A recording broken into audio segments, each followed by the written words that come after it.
বন্ধুসকল আপোনালোকক আমাৰ ইউটিউব চেনেলৰ পৰা স্বাগতম জনাইছো এনিমেল লাভাৰ 90। আজি চাওক আমি গুৱাহাটীত আহিছো আমাৰ গোপাল মিত্ৰ আৰু মৈত্ৰীসকলে। ইয়াতে আমি ধৰ্ণা কাৰ্যসূচী আৰম্ভ কৰিছো 11 তাৰিখৰ পৰা আজি 18 তাৰিখলৈকে আমাৰ এই মানে ধৰ্ণা কাৰ্যসূচীটো এইটো চলি আছে আৰু আগন্তুক দিনলৈকে এইটো চলি থাকিব।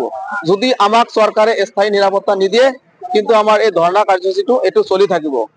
এতিয়া বন্ধুসকল আমি ইমান ঠাণ্ডাৰ মাজতে আহি আমি গুৱাহাটী চচলতে আহি উপস্থিত হৈছো আৰু ইয়াতে থাকিব লগা হৈছে, বহুত কষ্টৰ মাজত থাকিব লগা হৈছে। আজি চাওক আমি ডালি দি ভাত খাব লগা হৈছে, ইয়াত ডালি বনাই আছে কাৰণ আমাৰ ইয়াত খাবলৈ পইচা নাই। আমি গাঁৱৰ মানুহ, দুখীয়া মানুহ, আমি চৰৰ মানুহ, এনেকুৱা ঠাইৰ পৰা মানুহ আহা আমাৰ গোপাল মিত্ৰ মৈত্ৰসকলে বহুত কষ্টৰ মাজত থাকিব লগা হৈছে আৰু ইয়াত ডালি দি ভাত খাই থাকিব লগা হৈছে। কাৰণ আমাৰ মানুহ বিলাকৰ মানে ইনকাম নাই এতিয়া, মানে ইয়াতে পৰি আছে, ঘৰত থাকিলে কিবা এটা ইনকাম কৰিব লগা হয়, কৰিব পাৰে কিন্তু ইয়াতে নোৱাৰে।